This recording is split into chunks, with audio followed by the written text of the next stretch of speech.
TV, forever on fire. ಇನ್ನು prosecution ವಿಚಾರವಾಗಿ ಇವತ್ತು ಮೈತ್ರಿ ಪಕ್ಷಗಳಿಂದಲೂ ಕೂಡ ಪ್ರತಿಭಟನೆ ನಡೆಯುತ್ತೆ. ದೋಸ್ತಿ ನಾಯಕರು ಇವತ್ತು ರಾಜ್ಯ ಸರ್ಕಾರದ ವಿರುದ್ಧ ಆಕ್ರೋಶ ಹೊರಹಾಕಲಿದ್ದಾರೆ. ಇನ್ನು ಪ್ರತಿಭಟನೆಯಲ್ಲಿ ಮುಖ್ಯಮಂತ್ರಿಗಳ ರಾಜೀನಾಮೆಗೆ ಆಗ್ರಹಿಸಿ ವಿಪಕ್ಷಗಳು ಇವತ್ತು ಆಗ್ರಹವನ್ನ ಮಾಡಲಿದ್ದಾವೆ. ವಿಧಾನಸೌಧದ ಆವರಣದಲ್ಲಿ ಪ್ರತಿಭಟನೆಯನ್ನ ಬಿಜೆಪಿ ಹಾಗೂ ಜೆಡಿಎಸ್ ಎರಡೂ ಪಕ್ಷಗಳು ಮಾಡಲಿದ್ದಾವೆ. ಇನ್ನು ವಿಧಾನಸೌಧದ ಆವರಣದ ಗಾಂಧಿ ಪ್ರತಿಮೆಯ ಎದುರು 11:30ಕ್ಕೆ ಪ್ರತಿಭಟನೆ ಹಮ್ಮಿಕೊಳ್ಳಲಾಗಿದೆ. ಮುಡಾ ಪ್ರಕರಣದ ಆರೋಪ ಹಿನ್ನೆಲೆಯಲ್ಲಿ ಸಿಎಂ ಸಿದ್ದರಾಮಯ್ಯ ಅವರ ರಾಜೀನಾಮೆಗೆ ಎರಡೂ ಪಕ್ಷಗಳು ಇವತ್ತು ಆಗ್ರಹ ಮಾಡಲಿವೆ. ಇನ್ನು ಪ್ರತಿಪಕ್ಷ ನಾಯಕ ಆರ್ ಅಶೋಕ್ ಅವರ ನೇತೃತ್ವದಲ್ಲಿ ಪ್ರತಿಭಟನೆ ನಡೆಯುತ್ತೆ. ವಿಪಕ್ಷ ನಾಯಕರು ಅದೇ ರೀತಿಯಾಗಿ ಜೆಡಿಎಸ್ನ ನಾಯಕರು ಕೂಡ ಈ ಒಂದು ಪ್ರತಿಭಟನೆಯಲ್ಲಿ ಭಾಗಿಯಾಗಲಿದ್ದಾರೆ. ಸಿಎಂ ಸಿದ್ದರಾಮಯ್ಯ ಅವರ ವಿರುದ್ಧ ಗಂಭೀರ ಆರೋಪ ಕೇಳಿಬಂದಿದೆ. ಅಲ್ಲದೆ ಈ ಪ್ರಕರಣಕ್ಕೆ ಸಂಬಂಧಪಟ್ಟಂತೆ ಪ್ರಾಸಿಕ್ಯೂಷನ್ಗೆ ಅನುಮತಿ ಕೂಡ ಸಿಕ್ತು. ಸಿಎಂ ಸಿದ್ದರಾಮಯ್ಯ ವಿರುದ್ಧ ಕಾನೂನು ಕ್ರಮ ಕೈಗೊಳ್ಳೋದಕ್ಕೂ ಕೂಡ ರಾಜ್ಯಪಾಲರು ಈಗಾಗಲೇ ಅನುಮತಿ ಕೊಟ್ಟಿದ್ದಾರೆ.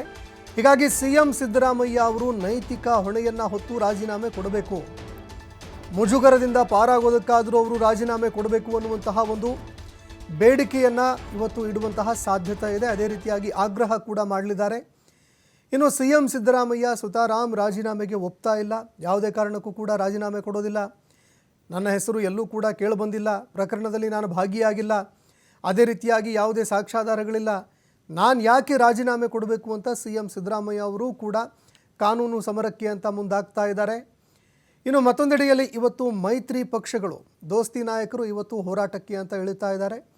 11:30ಕ್ಕೆ ಗಾಂಧಿ ಪ್ರತಿಮೆಯ ಎದುರು ಮೈತ್ರಿ ಪಕ್ಷದ ನಾಯಕರು ಹೋರಾಟ ಮಾಡುವಂತಹ ಸಾಧ್ಯತೆ ಇದೆ. ಇನ್ನು ಅದೇ ರೀತಿಯಾಗಿ ಸಿಎಂ ಸಿದ್ದರಾಮಯ್ಯ ಅವರ ರಾಜೀನಾಮೆಗೆ ಆಗ್ರಹ ಕೂಡ ಕೇಳಿಬರಲಿದೆ.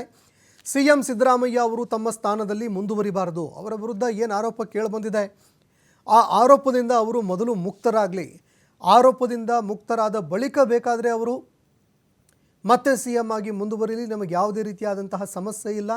ಆದರೆ ಮೊದಲು ಅವರ ವಿರುದ್ಧ ಈಗ ಪ್ರಕರಣ ಕೂಡ ದಾಖಲಾಗುತ್ತೆ. ಅದೇ ರೀತಿಯಾಗಿ ಪ್ರಾಸಿಕ್ಯೂಷನ್ಗೂ ಕೂಡ ಅನುಮತಿ ಕೊಟ್ಟಿರೋದ್ರಿಂದಾಗಿ ಅವರ ವಿರುದ್ಧ ಕಾನೂನು ಕ್ರಮ ಕೂಡ ಜರುಗುತ್ತೆ. ಹೀಗಾಗಿ ಅವರು ಸಿಎಂ ಸ್ಥಾನದಲ್ಲಿ ಯಾವುದೇ ಕಾರಣಕ್ಕೂ ಕೂಡ ಮುಂದುವರಿಬಾರದು ಅನ್ನುವಂತಹ ಒಂದು ಬೇಡಿಕೆ ಇವತ್ತು ದೋಸ್ತಿ ನಾಯಕರು ಇಡಲಿದ್ದಾರೆ.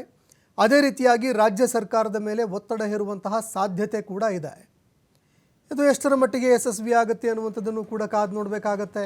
ಯಾಕಂದರೆ ಸಿಎಂ ಸಿದ್ದರಾಮಯ್ಯ ಸುತಾರಾಮ್ ರಾಜೀನಾಮೆ ನೀಡೋದಕ್ಕೆ ಅಂತ ಮುಂದಾಗ್ತಿಲ್ಲ, ಯಾವುದೇ ಕಾರಣಕ್ಕೂ ರಾಜೀನಾಮೆ ನೀಡೋದಿಲ್ಲ, ನಾನು ಕಾನೂನು ಸಮರಕ್ಕೆ ಮುಂದಾಗ್ತೀನಿ ಅಂತ ಈಗಾಗಲೇ ಸಿಎಂ ಅವರು ಕೂಡ ಹೇಳಿಕೆ ಕೊಟ್ಟಿದ್ದಾರೆ. ಹೀಗಾಗಿ ಏನಾಗುತ್ತೆ, ಬಿ ಜೆ ಪಿಯ ಒಂದು ಹೋರಾಟ ಎಷ್ಟರ ಮಟ್ಟಿಗೆ ಫಲ ಕೊಡುತ್ತೆ ಅನ್ನುವಂಥದ್ದನ್ನು ಕಾದು ನೋಡಬೇಕಾಗತ್ತೆ. ಈ ಬಗ್ಗೆ ಮತ್ತಷ್ಟು ಮಾಹಿತಿ ಕೊಡ್ತಾ ಹೋಗ್ತಾರೆ ಪ್ರತಿನಿಧಿ ರಾಕೇಶ್ ಫೋನ್ ಸಂಪರ್ಕದಲ್ಲಿ ಜಾಯ್ನ್ ಆಗಿದ್ದಾರೆ. ರಾಕೇಶ್, ದೋಸ್ತಿ ನಾಯಕರು ಇವತ್ತು ಸಿಎಂ ಸಿದ್ದರಾಮಯ್ಯ ಅವರು ಸಿಎಂ ಆಗಿ ಮುಂದುವರಿಬಾರದು, ರಾಜೀನಾಮೆ ನೀಡಬೇಕು ಅನ್ನುವಂತಹ ಒಂದು ವಿಷಯವನ್ನು ಇಟ್ಟು ಆಗ್ರಹಿಸಿ ಹೋರಾಟವನ್ನು ಹಮ್ಮಿಕೊಳ್ತಾ ಇದ್ದಾವೆ. ಏನೆಲ್ಲ ಆಗ್ರಹ ಕೇಳಿಬರುವಂತಹ ಸಾಧ್ಯತೆ ಇದೆ ಇವತ್ತಿನ ಹೋರಾಟದಲ್ಲಿ ಅಂತ? ಸಂತೋಷ್, ಮುಖ್ಯಮಂತ್ರಿ ಸಿದ್ದರಾಮಯ್ಯ ಅವರ ವಿಚಾರದಲ್ಲಿ ಮೂಡಾ ಹಗರಣದ ವಿಚಾರವನ್ನು ಮುಂದಿಟ್ಟುಕೊಂಡು ರಾಜ್ಯಪಾಲರು ಪ್ರಾಸಿಕ್ಯೂಷನ್ಗೆ ನೀಡಿರುವ ಅನುಮತಿ ವಿಚಾರ ಇವತ್ತು ಬಹಳ ಚರ್ಚೆಗೆ ಕಾರಣವಾಗ್ತಾ ಇದೆ.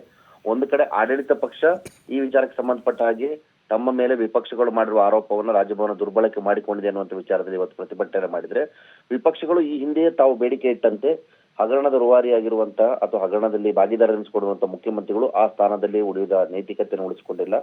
ಹಾಗಾಗಿ ಅವರು ರಾಜೀನಾಮೆಯನ್ನು ಕೊಡಬೇಕು ಅಂತ ಒತ್ತಾಯಿಸಿ ಪ್ರತಿಭಟನೆ ನಡೆಸೋದಕ್ಕೆ ಮುಂದಾಗಿದೆ. ಇವತ್ತು ರಾಜ್ಯ ಈ ಎರಡು ಪ್ರತಿಭಟನೆಗಳಿಗೆ ಸಾಕ್ಷಿಯಾಗಲಿದೆ. ವಿಧಾನಸೌಧ ಆವರಣದಲ್ಲಿ ಪ್ರತಿಪಕ್ಷಗಳಾದಂತಹ ಬಿಜೆಪಿ ಹಾಗೆ ಜೆಡಿಎಸ್ ಪ್ರತಿಭಟನೆಯನ್ನು ಹಮ್ಮಿಕೊಂಡಿದೆ. ವಿಕಾಸಸೌಧ ಹಾಗೂ ವಿಧಾನಸೌಧ ಮಧ್ಯದಲ್ಲಿರುವಂತಹ ಗಾಂಧಿ ಪ್ರತಿಮೆಯ ಬಳಿಯಲ್ಲಿ ವಿಪಕ್ಷ ನಾಯಕ ಅಶೋಕ್ ಅವರ ನೇತೃತ್ವದಲ್ಲಿ ಎರಡೂ ಪಕ್ಷಗಳ ಸದಸ್ಯರು ಪ್ರತಿಭಟನೆಯನ್ನ ಮಾಡಲಿದ್ದಾರೆ. ಮುಖ್ಯಮಂತ್ರಿಗಳು ಈ ವಿಚಾರದಲ್ಲಿ ನೈತಿಕತೆ ಪ್ರದರ್ಶನವನ್ನ ಮಾಡಲೇಬೇಕು. ಈ ಹಿಂದೆ ಬಿಜೆಪಿ ಅವಧಿಯಲ್ಲಿ ಯಡಿಯೂರಪ್ಪನವರಿಗೂ ಈ ರೀತಿ ಆರೋಪ ಬಂದಾಗ ನಮ್ಮ ಪಕ್ಷ ಜವಾಬ್ದಾರಿಯನ್ನ ತೆಗೆದುಕೊಂಡು ಹಾಗೆ ಅವರು ಕೂಡ ನೈತಿಕತೆ ಹಿನ್ನೆಲೆಯಲ್ಲಿ ರಾಜೀನಾಮೆಯನ್ನು ಕೊಡುವ ಧೈರ್ಯವನ್ನ ಮಾಡಿದ್ರು. ಈಗ ಮುಖ್ಯಮಂತ್ರಿಗಳು ಅದೇ ರೀತಿ ಮಾಡಲಿ, ಆರೋಪ ಮುಕ್ತರಾದ ಬಳಿಕ ಅವರು ಅವರ ಪಕ್ಷ ಸಹಮತಿ ನಿಲ್ಲಿಸಿದ್ರೆ ಅವರು ಮತ್ತೆ ಮುಖ್ಯಮಂತ್ರಿಗಳಾಗಿ ಮುಂದುವರಿಬಹುದು. ಆದ್ರೆ ಈಗ ಆರೋಪಿತ ಮುಖ್ಯಮಂತ್ರಿಗಳು ಆ ಸ್ಥಾನದಲ್ಲಿರೋದು ಸರಿಯಲ್ಲ ಅನ್ನುವಂತಹ ಮುಖ್ಯ ಬೇಡಿಕೆಯನ್ನು ಇಟ್ಟುಕೊಂಡು ಪ್ರತಿಭಟನೆಯನ್ನ ಮಾಡ್ತಿದೆ.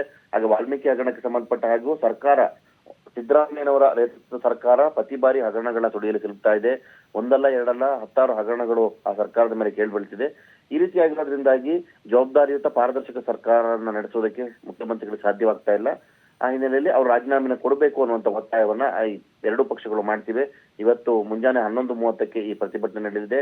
ಮುಖ್ಯಮಂತ್ರಿಗಳ ರಾಜೀನಾಮೆ ಪಡೆಯುವವರೆಗೂ ನಾವು ಹೋರಾಟವನ್ನ ಮಾಡ್ತೀವಿ ಅನ್ನುವಂತಹ ಆ ವಿಚಾರವನ್ನ ವಿಪಕ್ಷಗಳು ಹೇಳಿಕೊಂಡಿವೆ. ಸೊ ಈ ಎರಡೂ ರೀತಿಯಾದಂತಹ ಪ್ರತಿಭಟನೆಗಳು ಯಾವ ರೀತಿ ಬೀಳ್ತದೆ ಅನ್ನೋದನ್ನ ಕಾದು ನೋಡ್ಬೇಕಾಗುತ್ತೆ. ಸಂತೋಷ್, ಧನ್ಯವಾದಗಳು ರಾಕೇಶ್ ನಿಮ್ಮೆಲ್ಲ ಮಾಹಿತಿಗೆ.